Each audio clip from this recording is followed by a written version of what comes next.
जय हिंद दोस्तों, स्वागत है एक बार फिर से आपका अपने YouTube चैनल वेल्दी सोल्जर में। दोस्तों, मेरा नाम पवन जोशी है और आज मैं आपको बताऊंगा कि म्यूचुअल फंड एसआईपी और डायरेक्ट शेयर में क्या अंतर होता है।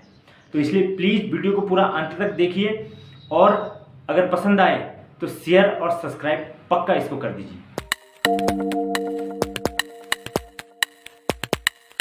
दोस्तों, आज मैं आपको बताऊंगा म्यूचुअल फंड एसआईपी और डायरेक्ट स्टॉक में क्या अंतर होता है।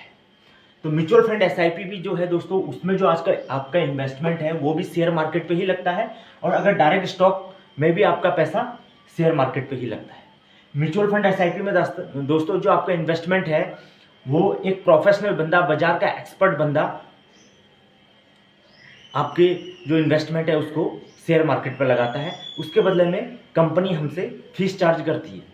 वहीं अगर मैं डायरेक्ट स्टॉक की बात करूं तो आपने अपनी सूझबूझ से, अपनी जानकारी से, अपनी नॉलेज से आप अपने इन्वेस्टमेंट को शेयर मार्केट पे लगाते हैं। इसमें कोई एक्स्ट्रा फीस वगैरह आपको नहीं पड़ती है। वहीं म्यूचुअल फंड एसआईपी अगर मैं बात करूं तो दोस्तों इसमें आपका पैसा किसी एक कंपनी में नहीं लगता है। इसमें आपका जो इन्वेस्टमेंट है वो 30 कंपनी में, 40-50 कंपनी में भी लग सकता है। वहीं अगर डायरेक्ट स्टॉक की मैं अगर बात करूं तो इसमें जो आपका इन्वेस्टमेंट है दोस्तों वो एक कंपनी में लगेगा। आप एक कंपनी के शेयर कर रहे हैं तो आपका पैसा एक ही कंपनी में लगेगा। म्यूचुअल फंड एसआईपी की अगर मैं रिटर्न की बात करूं तो दोस्तों इसमें आपको 12, 14, 18, 20, 22% तक का मैक्सिमम रिटर्न मिल सकता है। इसमें कैटेगरी वाइज है दोस्तों, large cap, mid cap, small cap. जिस प्रकार का आप फंड चुनेंगे उसी तरह से आपको रिटर्न भी इसमें मिलता है।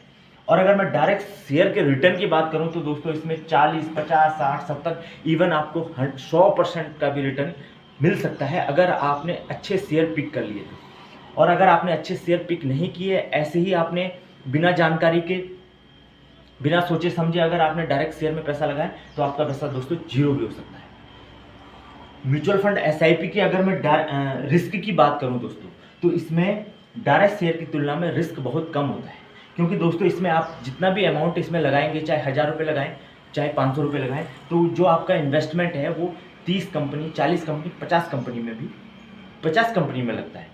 अगर मैं 30 कंपनी के, मानो कि आपकी 30 कंपनी में आपका पैसा लगा है, जिसमें से एक यस बैंक भी था, तो एक यस बैंक के प्राइस के डाउन हो जाने से आपकी 29 कंपनियाँ और बची, तो इससे आपके रिटर्न में कोई उतना अंतर नहीं आएगा और आपको इतना रिस्क भी इसमें नहीं होगा। वहीं अगर डायरेक्ट शेयर की अगर मैं बात करूँ तो इसमें रिस्क ज़्यादा होता है म्यूचुअल फंड की तुलना में, क्योंकि दोस्तों इसमें आपका पैसा, आपका जो इन्वेस्टमेंट है वो एक कंपनी में लगता है।